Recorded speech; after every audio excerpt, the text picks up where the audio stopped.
All right, here we go. Brand new Flyers Daily for the 12th day of March, 2024. Flyers Daily, as always, presented by Ticketmaster. Make more memories live. Flyers back in action tonight. They will take on the San Jose Sharks. Dare I say the Flyers revenge tour continues. Yeah, the Flyers lost to the Sharks all the way back on November 7th in San Jose. It was their first win of the season. And that was an inflection point for the Flyers this season. And how they played after that was all that mattered. And they played very well after that. San Jose, matter of fact, only has 16 wins on the season. But the Flyers in revenge this year have been tremendous. Teams that they lost to come back and they get them the second time. They've got 10 wins over top 10 teams in the NHL. They're 6-0-1 on the road against the top 7 teams in the NHL. So it's back home tonight. It's against the Sharks, a lesser opponent, but a game that they cannot take lightly. And here's why. One number, 437. Why is that number important? Well, that's because the next 7 opponents after that, that's how many standings points they've accumulated over those 7 games. But 2 times you're going to get Toronto, 2 times you're going to get Boston, you're going to get Carolina, you're going to get the Panthers, you're going to get the Rangers. So you cannot look past this game, especially when you consider how tight the standings are. Now, at taping, the Islanders will be in action, were in action last night at 10:30, but at taping, that game had not been played yet. So as we sit, they have 2 games in hand and are 2 points back. It's a back-to-back for them. They beat Anaheim the day prior, and they're playing the Kings last night. But again, at taping, they're 2 points back, and they'll have 1 game in hand. They had won 6 straight. That's the real threat here for the Flyers. Caps, they go down last night. Devils, they go down. Pittsburgh is done. The real threat for that 3rd spot in the Metropolitan Division is the New York Islanders.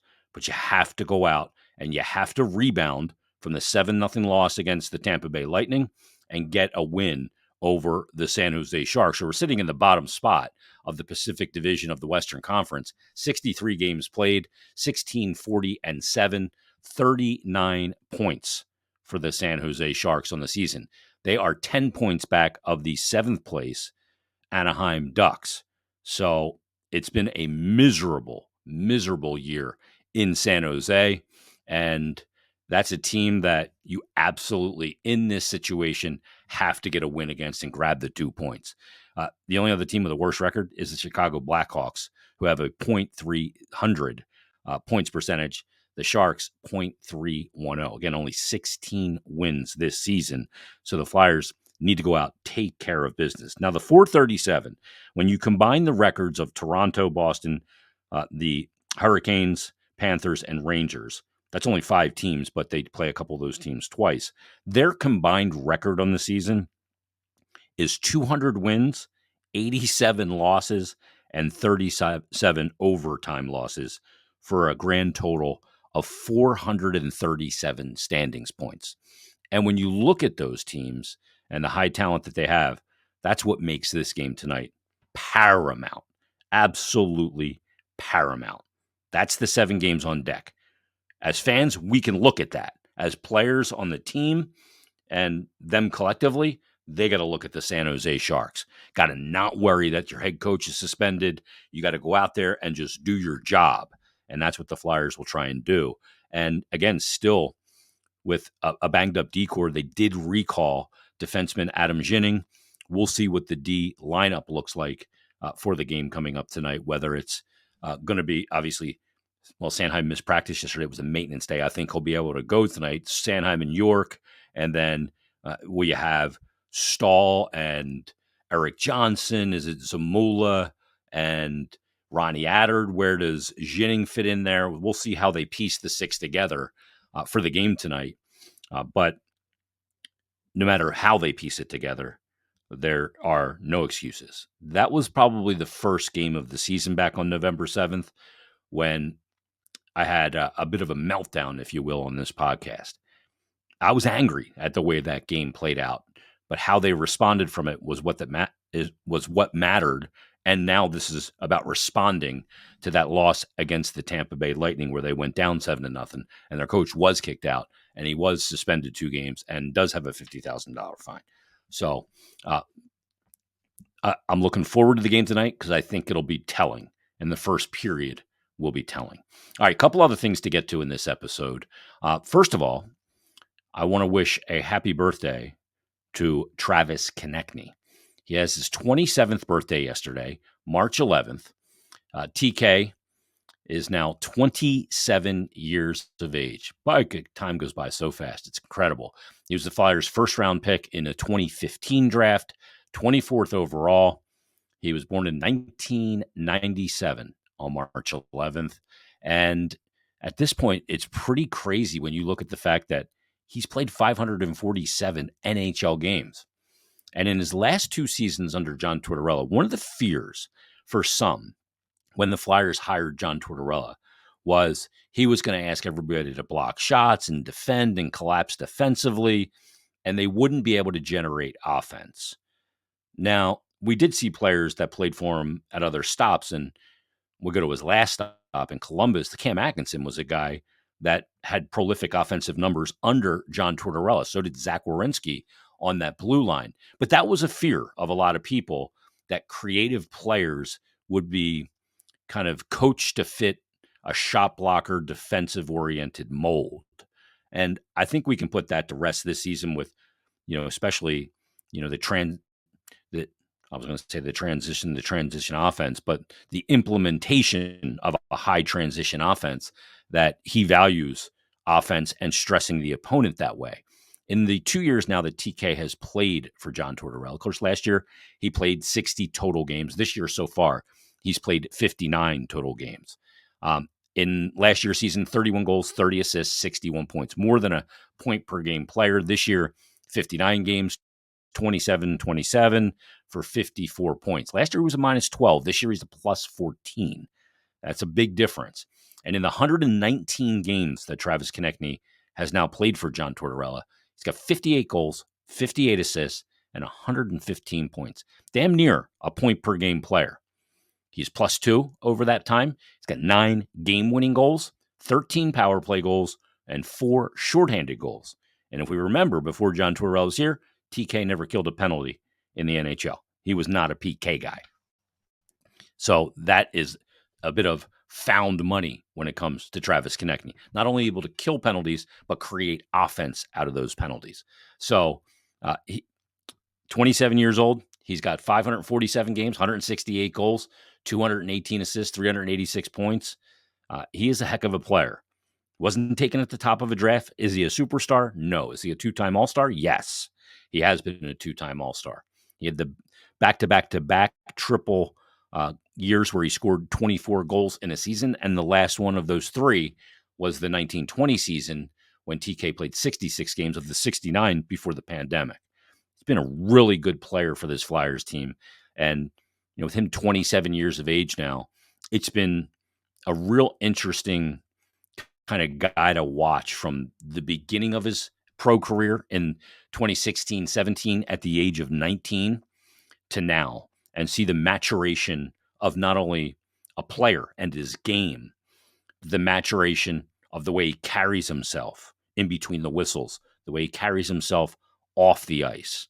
He's been a really interesting, kind of case study of a guy. He get involved in a little too much talking when he was younger. He's cleaned that element up. He still talks. There's no doubt about it. But he seems to pick his spots more strategically. And we've seen this maturation of the player, and we've seen him turn into one of the really important leaders of the team and one of the really important players on the team. When he's out of the lineup, you miss him dearly. Probably the player you miss the most right now for the Flyers in their lineup, and a guy that can drive offense. So happy birthday to Travis Konecny, 27 years young. All right, one other thing I want to get to. I wanted to get to it last week, but the trade deadline kind of got in the way. And I wanted to look at the Flyers this year versus the Flyers last year. And the best way to do that is to look at, because we had the conversation quite often heading into this season, what is progress going to look like with Hayes gone, Provorov gone, D'Angelo, JVR, all the pieces, subtraction that took place, and some additions, we thought, well, the team may not be higher in the standings, but they still may be able to see that progress has been made. Well, that hasn't been the case because they are much higher in the standings, and they are a much better team than a lot of us thought they would be, myself included. So when you kind of side by side comparison this year's team against last year's team through the first 65 games, Flyers have played 65 so far this season. They're sitting, like I said, in the third spot in the Metropolitan Division, 2 points up on the New York Islanders, 74 points. They're 4-5-1 in their last 10. They're -2 now in goal differential. But they are in the third spot. They have a record, like I said, 33-24-8. And last year's team through 65 games had a record of 24-30-11. So 9 wins better, 6 less losses this year, and 3 less overtime losses. Of course, they've been much better in the shootout this season as well. Last year, through 65 games, they gave up 168 goals. Or excuse me, they had 168 goals for. We know which the struggle that offense was last year. They didn't have a high transition offense last year. This year, huge difference. From 168 to 192. Big difference in goals for. Goals allowed. They allowed 212 goals through 65 games last year. This year, 194. So when you have a substantial increase in goals for and you have a substantial decrease in goals allowed, that's how you get that difference in record. When you look at shorthanded goals, Flyers lead the NHL in shorthanded goals. Last year, they were decent at it. They also allowed 8 shorthanded goals last year. This year, they've only allowed 3 shorthanded goals. They scored 14 shorthanded goals this year, and they scored 11 last year. They're improved in pretty much every category with the exception of faceoff percentage. You thought maybe with Sean Couturier coming back, that would improve. Their faceoff percentage last year was 49.5, or excuse me, this year is 49.5, and last year slightly better than that. So you look at all the different elements and why this team is where they are. It was the implementation of the high transition offense, the players being able to execute it, opposition teams not being able to mitigate it. And that's really the big difference. The structure in the D zone has been better. The environment has been better for whoever the goalie has been in net, whether that was Carter Hart in the beginning of the year, Sam Ersson, Cal Peterson's seen some games, and Felix Sandstrom. The environment much more predictable, and the structure is better. So if we're trying to measure progress, it's pretty easy in this situation because we have tangible numbers that show progress. And it's not just about the numbers. It's about what we see with our eyes. We can see this team is much better. The fact that they do have 10 wins over top 10 teams in the NHL. The fact that they have signature wins on their schedule, like the 5-1 win over Dallas, the wins both really over Winnipeg, the 2-2-1 wins over Florida. There's a lot of those games mixed throughout their schedule. One game that sticks out in my mind's eye was the 5-2 win in Colorado. They went into the third period up 3-2. They didn't sit on that 1-goal lead. They kept pushing. They ended up winning the game 5-2. Those are big wins against really good teams. They're going to need some of those down the stretch, especially in this 7 games coming up. They're going to be paramount. But overall, we see with our eyes how improved this team is. And what is the next logical step of progression this offseason into next year?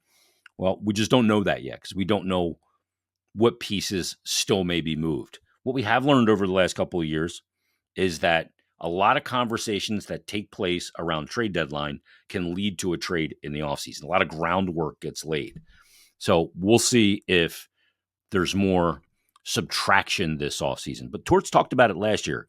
He said this offseason, it's not about us going out and buying the shiny toys or doing anything like that. this offseason is about subtraction and backfilling. And we saw guys added like Ryan Poehling, who's been extended. What is kind of the next step in this arc? Is it more subtraction and backfilling? I don't think so. I think the backfilling is there. It's getting more high-end pieces. They seem to be really obviously want to build this blue line. We've seen 14 different D this year. How is that going to shake out? Who is going to show that they're part of the solution here through this remainder of the schedule in a playoff race, so that you can count on those players, when it really hits the fan in playoffs and you're battling, trying to go round after round to get a chance to play for the cup. All those things that we'll learn will kind of determine that over the next couple of weeks. But what is the next step of this? The term rebuild has only been used really in earnest this entire season. Torts, of course, used the term in his year one here in Philadelphia. But if you look at it, this team really is in about year 3 of a rebuild. You go back to the year they acquired Tippett in the Giroux trade in the first-round pick from Florida. 2 first-round picks last year's draft with Bonk and Michkov. Then this year's draft, 2 more first-round picks. And then next year's draft, 2 more first-round picks and multiple seconds. So this is probably kind of the middle territory of a rebuild. And the fact that they're winning doesn't mean that they're not rebuilding. You judge that by the actions of the organization and the team and the general manager. And what takes place this summer could be the process of going, okay, we had a good year, we made the playoffs, or we were in that playoff mix to the very end and just couldn't get it done. Here's what we now need to become a playoff team. And then we need this to become a bona fide playoff team and then a Stanley Cup team. You build it in layers. And Michkov comes. And then a couple of years, Bonk comes. And maybe Barkey. And Tuamala is a regular NHL player. And other guys that are with the Lehigh Valley Phantoms. That's how this arcs. But it has been substantial progress this year. And the other area where there's been substantial progress is the organization's reattachment to its fan base. Massive progress in that regard. I thought that would take a little more time. I thought it would take a little more time for the fan base to get back in with the organization. It helps the way they play. It helps that they're kind of the underdog and they have defied a lot of odds that makes them likable. But it's also the actions of Dan Hilferty, Keith Jones, and Danny Briere that have re-engaged the fan base properly with respect. And that's huge progress. Huge progress. The environment in the building, it flipped around November, somewhere probably right around Thanksgiving. And you could start to sense that the building had a vibe again. And that's been massive progress and so good to see. All right, Flyers Sharks tonight. We'll see if they can take care of business tonight. We'll break it down tomorrow. Join us then on a brand new Flyers Daily.